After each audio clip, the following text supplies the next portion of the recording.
Hello, അപ്പം നമുക്ക് ക്ലാസ്സുകൾ റീസ്റ്റാർട്ട് ചെയ്യാം. ഞാൻ കുറച്ച് കാലമായിട്ട് നമ്മൾ കണ്ടിട്ട്, കാരണം എൻ്റെ അമ്മ ഹോസ്പിറ്റലിലാണ്, ഇപ്പോഴും ഡിസ്ചാർജ് ആയിട്ടില്ല. സോ എനിക്ക് ഇങ്ങനെ ലൈവ് എടുക്കാനോ അല്ലെങ്കിൽ വീഡിയോ എടുക്കാനൊക്കെ നല്ല ബുദ്ധിമുട്ടുണ്ട്.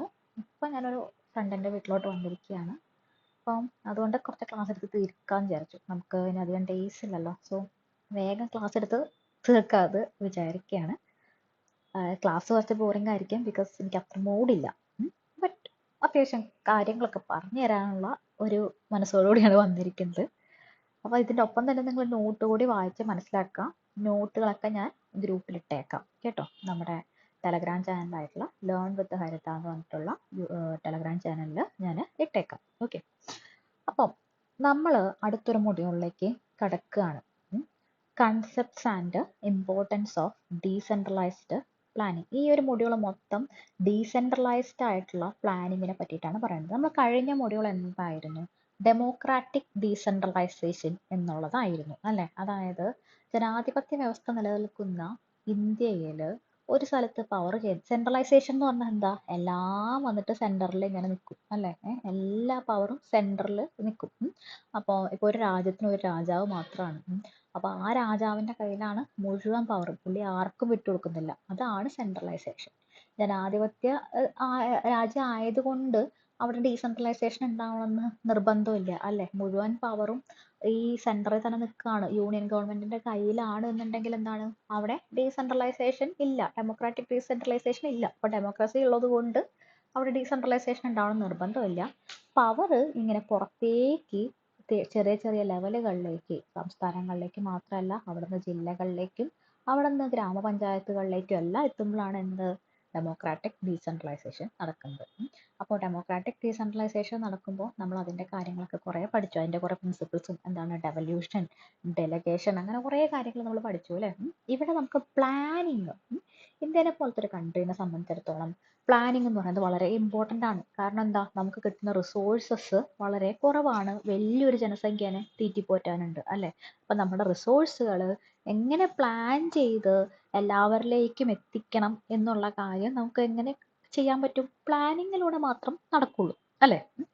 അപ്പോൾ ഈ പ്ലാനിങ് മുഴുവൻ സെൻറ്ററിലിരുന്ന് ചെയ്യുന്ന ഒരു പരിപാടിയാണ് ഉണ്ടായിരുന്നത്. നമുക്ക് എന്താണ് ഉണ്ടായത്? ഒരു ആസൂത്രണ കമ്മീഷൻ ഉണ്ടായിരുന്നു അല്ലേ. ഈ ആസൂത്രണ കമ്മീഷൻ മാറിയിട്ടാണ് എന്തായത്, നീതി ആയോഗ് ആയത്. അപ്പോൾ ആസൂത്രണ കമ്മീഷൻ എന്ത് ചെയ്യും? ആസൂത്രണ കമ്മീഷൻ പറയും ഇന്ന ഇന്ന കാര്യങ്ങളൊക്കെ ചെയ്യണമെന്ന്. അതനുസരിച്ച് എല്ലാ മിനിസ്ട്രീസും എല്ലാവരും തന്നെ അതനുസരിച്ച് പെരുമാറും. അതനുസരിച്ച് ആസൂത്രണ കമ്മീഷന് ഫണ്ട് അലോക്കേറ്റ് ചെയ്യാനും സാധിക്കുമായിരുന്നു. അതനുസരിച്ച് ഫണ്ട് അലോക്കേറ്റ് ചെയ്യും, അതനുസരിച്ചുള്ള കാര്യങ്ങളൊക്കെ ചെയ്യും അല്ലേ. അങ്ങനെയല്ലേ ഉണ്ടായിരുന്നത്. അപ്പം ഡീസെൻട്രലൈസേഷൻ എന്ന് പറഞ്ഞ കൺസെപ്റ്റ് എന്ന് പറഞ്ഞു കഴിഞ്ഞാൽ ആസൂത്രണ കമ്മീഷനിൽ നിന്ന് സ്റ്റേറ്റുകൾ, മിനിസ്ട്രികൾ, സ്റ്റേറ്റുകൾ അവിടേക്ക് ഇവിടേക്കൊക്കെ എത്തുന്ന പരിപാടിയല്ല. എന്താണ്, ഏറ്റവും താഴെ തട്ടിൽ ഉള്ള കുറേ ഗ്രാമസഭകളുണ്ട്. ഗ്രാമസഭ എന്ന് പറഞ്ഞാൽ എന്താണെന്ന് നിങ്ങൾക്ക് അറിയാലോ. വില്ലേജുകളിൽ പല പല വാർഡുകളായിട്ട് തിരിക്കുന്നുണ്ട്. അത് അവർ കൂടുന്നതാണ് ഗ്രാമസഭ. ഓക്കെ, അപ്പോൾ അങ്ങനെ പല പല ഗ്രാമസഭകൾ കൂടി, ഒരുപാട് ഗ്രാമസഭകളുണ്ട്. ഈ ഗ്രാമസഭകൾ കൂടി എന്ത് ചെയ്യും? അവരോരോ പ്ലാനുകൾ തീരുമാനിച്ചു. ഞങ്ങൾക്ക് റോഡ് വേണം, ഞങ്ങൾക്ക് വേസ്റ്റ് ഡിസ്പോസലിന് ഇന്ന പരിപാടി വേണം, മൈനർ ഇറിഗേഷൻ നടപ്പിലാക്കണം, ഇങ്ങനെ കാര്യങ്ങളൊക്കെ തീരുമാനിക്കും. എന്നിട്ട് എന്ത് ചെയ്യും? അതെല്ലാം നമ്മുടെ പഞ്ചായത്തിലേക്ക് എത്തും. പഞ്ചായത്തിൽ നിന്ന് എവിടേക്ക് പോകും? ഡിസ്ട്രിക്റ്റിലേക്ക്, ബ്ലോക്ക് ലെവലിലേക്ക് പോകും. ബ്ലോക്ക് ലെവലിൽ നിന്ന് ഡിസ്ട്രിക്റ്റിലോട്ട് പോകും. അങ്ങനെ അപ്പോൾ ബോട്ടം അപ്പ് അപ്രോച്ച് കൊണ്ടുവരുന്നതാണ് എന്ത്, ഡീസെൻട്രലൈസ്ഡ് പ്ലാനിങ്. അതിനെപ്പറ്റി നമുക്ക് പറയാം. അപ്പോൾ ഈ ഡീസെൻട്രലൈസ്ഡ് പ്ലാനിങ് എന്താണെന്ന് ഞാൻ നിങ്ങൾക്ക് ഇങ്ങനെ പറഞ്ഞു തന്നാൽ പോരല്ലോ. അതെങ്ങനെയാണ് സംഭവിക്കുന്നത്, അതെന്തിനാണ് ഇതിൻ്റെ കൺസെപ്റ്റ് എന്നുള്ള കാര്യം നമുക്ക് നോട്ട് വെച്ചൊന്ന് നോക്കാം. അപ്പോൾ ഡീസെൻട്രലൈസ്ഡ് പ്ലാനിങ് എന്ന് പറഞ്ഞു കഴിഞ്ഞാൽ അതൊരു preallocation of percolation of planning activities, percolation of planning activities or process from the center to substate levels. അപ്പോൾ സബ്സ്റ്റേറ്റ് ലെവൽസ് എന്ന് പറഞ്ഞാൽ എന്തൊക്കെ പറയാൻ പറ്റും? ഡിസ്ട്രിക്റ്റ് പറയാം, സബ് ഡിവിഷൻ പറയാം, ബ്ലോക്ക് പറയാം, വില്ലേജ് പറയാം. ഓക്കെ, അപ്പോൾ നമ്മളുടെ ഫസ്റ്റ് പ്ലാന് നമുക്കറിയാം. ഫസ്റ്റ് പ്ലാനിൽ കമ്മ്യൂണിറ്റി ഡെവലപ്മെൻറ്റ് പ്രോഗ്രാം വന്നിട്ടുണ്ട്. പക്ഷേ ആ കമ്മ്യൂണിറ്റി ഡെവലപ്മെൻറ്റ് പ്രോഗ്രാം വരുമ്പോഴും ഇന്ന കാര്യങ്ങൾ ചെയ്യണമെന്ന് പറഞ്ഞിരുന്ന ആരാണ്? അവിടെ പീപ്പിൾസ് പാർട്ടിസിപ്പേഷൻ ഉണ്ട്, പക്ഷെ ചെയ്യണമെന്ന് പറഞ്ഞിരുന്ന ആരാണ്? സെൻറ്ററിൽ നിന്ന് തന്നെയാണ് അല്ലേ. പ്ലാനിങ് കമ്മീഷനിൽ തന്നെയാണ് കാര്യങ്ങൾ വന്നിരുന്നത്. അപ്പോൾ അതൊരു ഡീസെൻട്രലൈസേഷന് ഒരു ഇമ്പോർട്ടൻസ് കൊടുക്കുന്ന ഒരു സംഭവമാണെന്ന് പറയാൻ പറ്റില്ല. ആക്റ്റീവായിട്ടുള്ള പീപ്പിൾസ് പാർട്ടിസിപ്പേഷൻ അച്ചീവ് ചെയ്യാൻ കഴിഞ്ഞെങ്കിലും പീപ്പിളിനെ കൊണ്ട് ജനങ്ങളെ കൊണ്ട് പ്ലാൻ ചെയ്യിപ്പിക്കുക എന്നുള്ളൊരു കാര്യം ഫസ്റ്റ് പ്ലാനിലോ സെക്കൻഡ് പ്ലാനിലോ ഒന്നും വലിയ കാര്യമായിട്ട് ഉണ്ടായിട്ടില്ല, അല്ലേ? പിന്നീട് പ്ലാനിങ് കമ്മീഷൻ ഡീസെൻട്രലൈസേഷനെ പറ്റി ഗൗരവകരമായിട്ടൊക്കെ ചിന്തിച്ച് തുടങ്ങുന്നു. അതിൻ്റെ ഇടയ്ക്ക് ഒരു കമ്മീഷൻ വരുന്നുണ്ട്, ML ദൻഡേവാലാസ് വർക്കിംഗ് ഗ്രൂപ്പ് വരുന്നുണ്ട്. അപ്പോൾ പുള്ളി എന്ത് ചെയ്യുന്നു, ബ്ലോക്ക് ലെവൽ പ്ലാനിങ്ങിന് വേണ്ടിയിട്ട് കുറച്ച് കാര്യങ്ങൾ റെക്കമെൻഡ് ചെയ്യുന്നുണ്ട്. ഓക്കെ. അതുപോലെ തന്നെ പ്രൈം മിനിസ്റ്ററിൻ്റെ എക്കണോമിക് അഡ്വൈസറി കൗൺസിൽ ഒരു റിപ്പോർട്ട് ഉണ്ടാക്കുന്നുണ്ട്, decentralisation of development planning and it's implementation in States. 1983 വരുന്നത്. ഓക്കെ. അപ്പൊ ഇങ്ങനെയുള്ള റിപ്പോർട്ടുകളുടെയൊക്കെ ഇതിൽ വളരെ ഗൗരവകരമായിട്ട് ഡീസെൻട്രലൈസേഷനെ പറ്റി ചിന്തിക്കുന്നു. ഈ ഡീസെൻട്രലൈസേഷൻ്റെ എലമെന്റ്സ് വന്നു തുടങ്ങുന്നത് നമ്മുടെ 7th 5-year പ്ലാനിലാണ്. ഓക്കെ.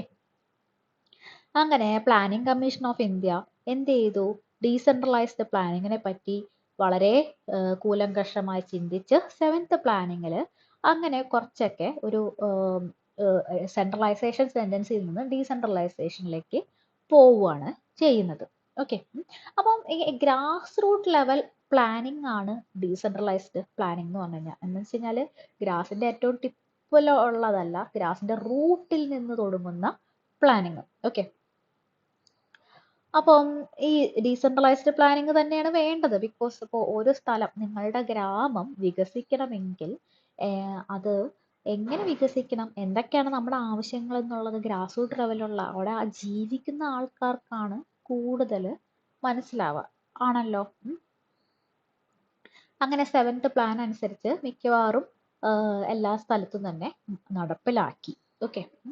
എന്നിട്ട് ചില സ്ഥലങ്ങളിൽ എന്ത് ചെയ്തു, ഈ സെയിം പ്ലാൻ തന്നെ കുറച്ചും കൂടി ഫർദർ ഡീസെൻട്രലൈസ് ചെയ്ത് കുറച്ച് സബ് ഡിവിഷൻ ലെവൽ വരെ നടപ്പിലാക്കിയിട്ടുണ്ട്. ആസാം, വെസ്റ്റ് ബംഗാൾ പോലുള്ള സ്റ്റേറ്റുകൾ. Decentralised planning is very much important in a country like India. പറഞ്ഞല്ലോ, കാരണം എന്താണ്, മേജർ പോപ്പുലേഷൻ എവിടെയാണ്, റൂറൽ ഇന്ത്യയിലാണ് ഉള്ളത്. അർബൻ ഏരിയാസിൽ ഓൾറെഡി ഡെവലപ്മെന്റ് പ്രോസസ്സുകൾ സ്വാഭാവികമായിട്ടും വരും, അല്ലേ? കാരണം എന്താണ്, അത് എക്കണോമിക് ആയിട്ടുള്ള വളരെ പ്രാധാന്യമുള്ള ഏരിയകളാണ്. അപ്പം അവിടെ വലിയ കമ്പനീസും വലിയ ഫാക്ടറികളും കാര്യങ്ങളും കൊമേഴ്ഷ്യൽ സെന്റേഴ്സ് ഒക്കെ വരുമ്പോൾ സ്വാഭാവികമായിട്ടും അവിടെ ഡെവലപ്മെന്റ് എത്തും. റൂറൽ ഇന്ത്യ അവഗണിച്ച് പോകാനും സാധ്യതയുണ്ട്. സോ പീപ്പിൾ ലെവലിൽ നിന്നുള്ള പ്ലാനിങ് പ്രോസസ്സ് വരുന്നതോട് കൂടിയാണ് ശരിക്കും വികസനം നമ്മളിലേക്ക് എത്തുക. Okay. Importance of decentralised planning India. ഇപ്പം വില്ലേജസ് നമ്മളുടെ കേരളത്തിൽ വെച്ച് നോക്കിയാൽ നിങ്ങൾക്ക് അങ്ങനെ കൃത്യമായിട്ട് മനസ്സിലാവണമെന്നില്ല. അപ്പം വേറെ സ്റ്റേറ്റുകളൊക്കെ ആണെന്നാണെങ്കിലാണ് ഇതിൻ്റെ ഒരു സാരാംശം നിങ്ങൾക്ക് മനസ്സിലാവും. അപ്പോൾ നിങ്ങൾ ചില സിനിമകൾ, ഇപ്പം ലപ്പട്ട ലേഡീസ് ഒക്കെ പോലത്തെ സിനിമകളൊക്കെ കണ്ടാൽ മനസ്സിലാവും. ഗ്രാമം എന്ന് പറഞ്ഞു കഴിഞ്ഞാൽ ഒട്ടും സൗകര്യങ്ങളില്ലാത്ത ഗ്രാമങ്ങളാണ്. അപ്പോൾ ഇവർക്ക് എന്തെങ്കിലും ഒരു കാര്യം നടക്കണമെങ്കിൽ തൊട്ടടുത്തുള്ള ടൗണിലേക്ക് പോയാലേ കാര്യം നടക്കുള്ളൂ. നമുക്ക് എന്തെങ്കിലും ആവശ്യത്തിന് തൊട്ടപ്പുറത്തെ പലചരക്ക് കടയിൽ പോയി കഴിഞ്ഞാൽ റീചാർജ് മുതൽ സകല കാര്യങ്ങളും കിട്ടുന്ന പോലെയല്ല.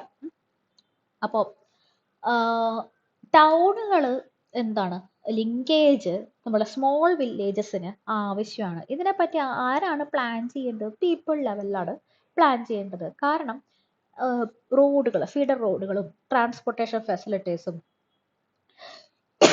അതുപോലെ തന്നെ ഗ്രാമങ്ങൾ ഉൽപ്പാദിപ്പിക്കുന്ന സാധനങ്ങളുണ്ടല്ലോ, കാർഷികപരമായിട്ട് ബന്ധപ്പെട്ട ഈ എന്താണ് തക്കാളിയും വെജിറ്റബിൾസും അരിയും സാധനങ്ങളും എല്ലാം തന്നെ ടൗണിലേക്ക് എത്തിക്കുക. അതുപോലെ തന്നെ എന്തെങ്കിലും അസുഖം വന്നു കഴിഞ്ഞാൽ ഓടേണ്ടത് അടുത്ത ടൗണിലേക്കൊക്കെ ആവും. അപ്പം അങ്ങനെ വരുമ്പോൾ എന്താണ്, ബെറ്റർ ലിങ്കേജ് വേണം, അല്ലേ? നല്ല ട്രാൻസ്പോർട്ടേഷൻ ഫെസിലിറ്റീസ് വേണം. അപ്പം ഇത്തരം കാര്യങ്ങൾ ആർക്കാണ് ഡീസെൻട്രലൈസേഷൻ, ആർക്കാണ് മനസ്സിലാവാതെ അപ്പോൾ പ്ലാനിങ് ബോർഡിൽ ഇരിക്കുന്ന ഒരാൾക്ക് ഉത്തർപ്രദേശിലെ ഒരു കുഞ്ഞു ഗ്രാമത്തിലുള്ള കാര്യം അറിയണം എന്നില്ല, അല്ലേ? അപ്പം അത് ഗ്രാസ് റൂട്ട് ലെവലിൽ നിന്നുള്ള പ്ലാനിങ്ങിലാണ് വില്ലേജുകളും സ്മോൾ ടൗൺസും തമ്മിലുള്ള ലിങ്കേജിനെ പറ്റിയിട്ടുള്ള ഐഡിയകളും പ്ലാനുകളും ഡെവലപ്പ് ആക്കുക.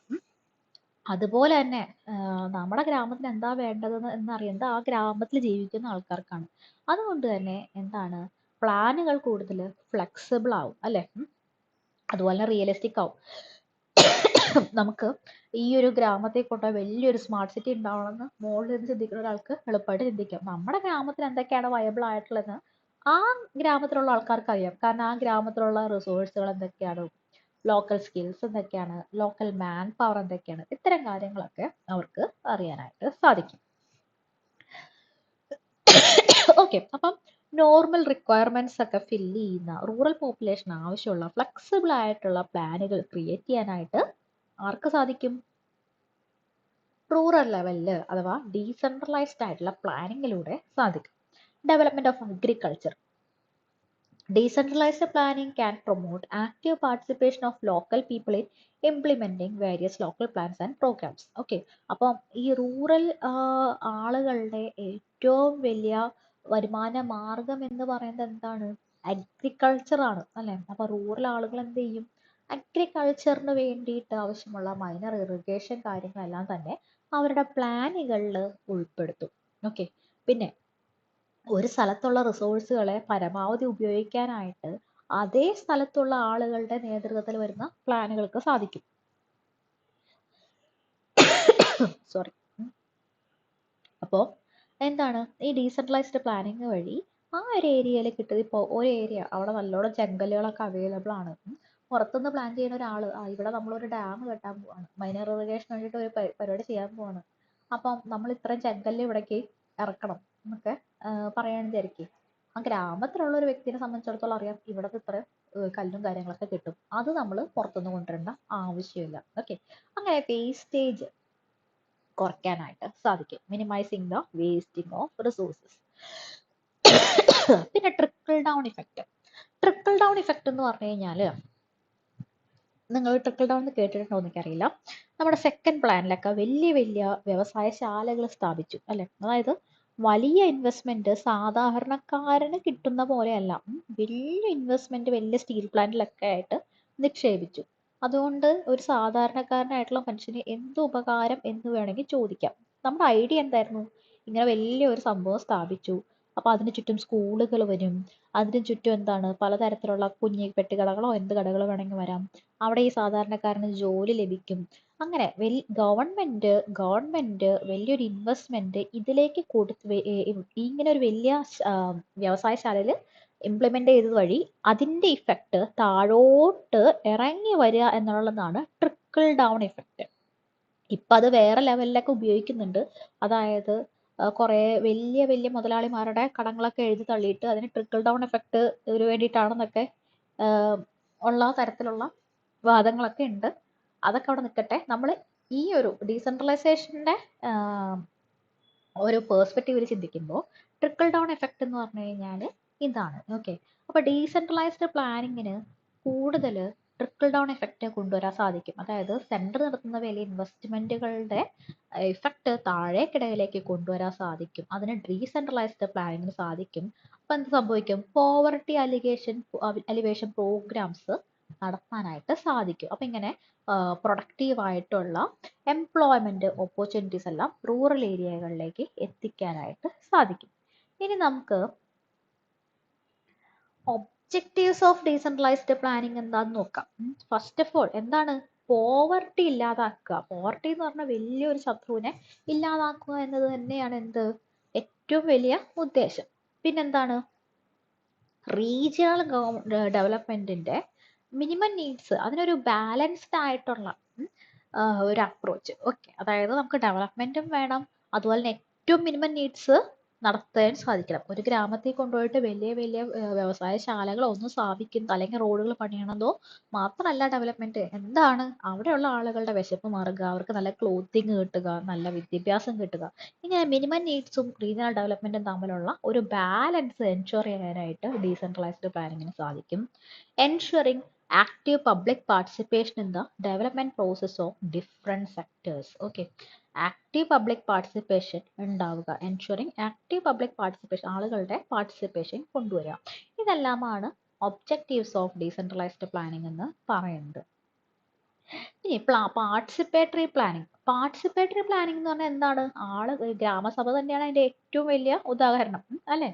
അതായത് ഒരു ഏരിയയിൽ ഇലക്ടറൽ റോളിൽ പേരുള്ള എല്ലാവരും കൂടി കൂടിയിരുന്ന് പ്ലാനുകൾ ഉണ്ടാക്കുന്നു. അതാണ് പാർട്ടിസിപ്പേറ്ററി പ്ലാനിങ്. ഈ പാർട്ടിസിപ്പേറ്ററി പ്ലാനിങ്ങിന്റെ മെയിൻ ആയിട്ടുള്ള പ്രിൻസിപ്പിൾസ് എന്താണ് നിങ്ങൾക്കൊന്ന് ആലോചിച്ചാൽ മനസ്സിലാവുന്ന കാര്യങ്ങളേ ഉള്ളൂ.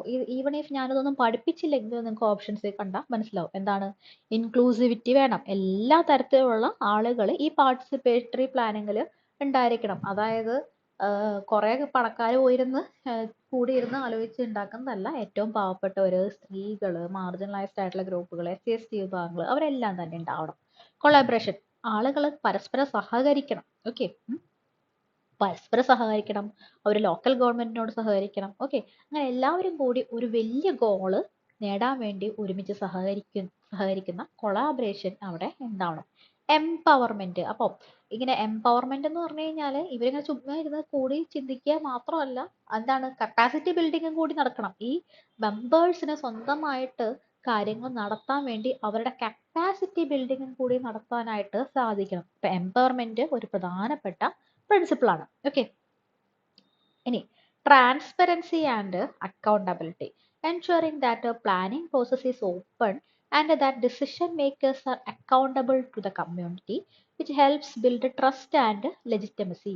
അപ്പം ഈ പ്ലാനിങ് പ്രോസസ്സ് നടക്കുന്ന ആളുകളിൽ നിന്നാണെന്നുണ്ടെങ്കിൽ അത് വളരെ ഓപ്പൺ ആയിട്ടുള്ള, വളരെ ട്രാൻസ്പെറൻ്റ് ആയിട്ടുള്ള ഒരു കാര്യമാണ്. അവിടെ ഈ അഴിമതി കുറയാനും ആളുകൾക്ക് ഗവൺമെന്റിലുള്ള വിശ്വാസം വർദ്ധിക്കാനും എല്ലാം തന്നെ സാധിക്കും. സോ ഈ ആളുകൾക്ക് മുമ്പിൽ എക്സ്പ്ലെയിൻ ചെയ്യണമെന്നുണ്ടെങ്കിൽ അവിടെ വലിയ അഴിമതി നടത്തിക്കൊണ്ട് വന്നു കഴിഞ്ഞാൽ വല്ലതും നടക്കുമോ? ഇല്ല, ആളുകൾ തൂക്കിയെടുത്ത് വെളിയിലെറിയും അല്ലേ?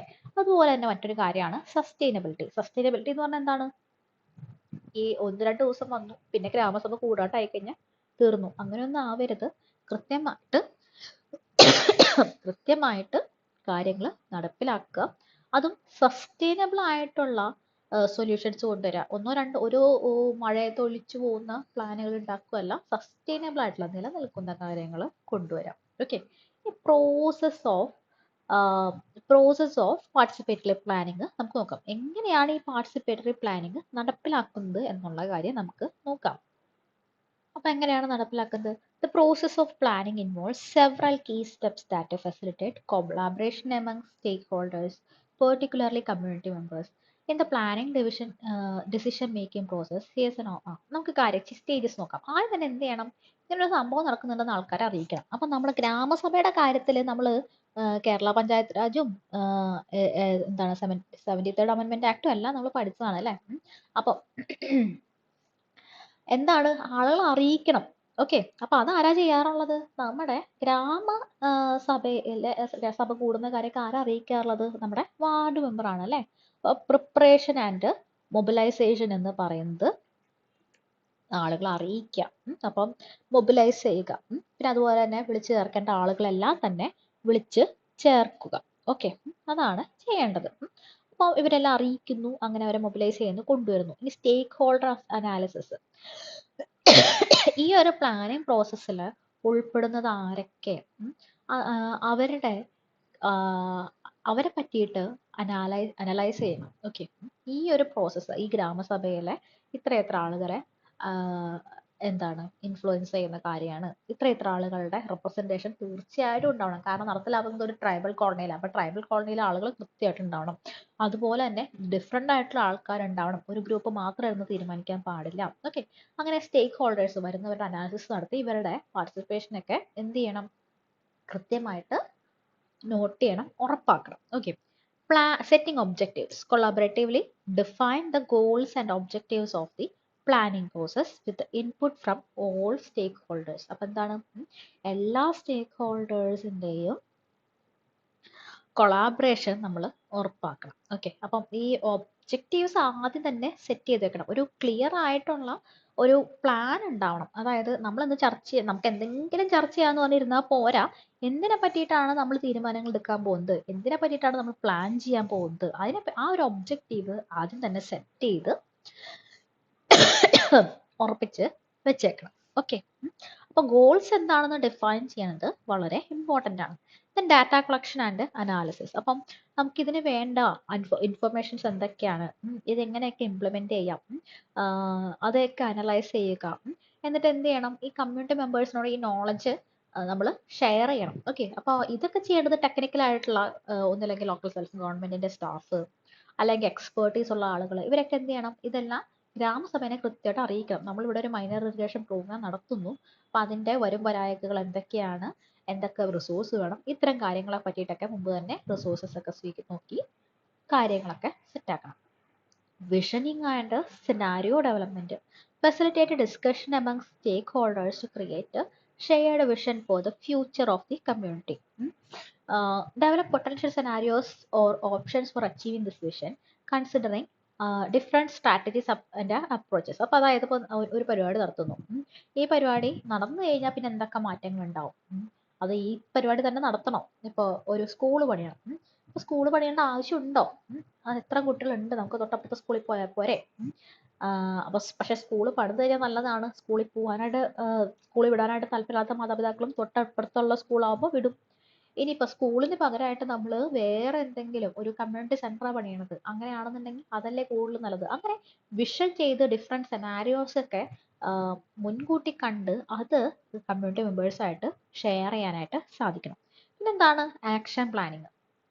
ആക്ഷൻ പ്ലാനിങ് എന്ന് പറഞ്ഞു കഴിഞ്ഞാൽ നമ്മൾ ഇതിന് വേണ്ടിയിട്ട് എന്തൊക്കെ സ്റ്റെപ്പുകൾ ചെയ്യണം, എന്തൊക്കെ റിസോഴ്സുകൾ ഉണ്ട്, എങ്ങനെയൊക്കെ അച്ചീവ് ചെയ്യണം ഓരോരോ കാര്യങ്ങളൊക്കെ, അങ്ങനെ നമ്മളൊരു ആക്ഷൻ പ്ലാൻ ഉണ്ടാക്കണം.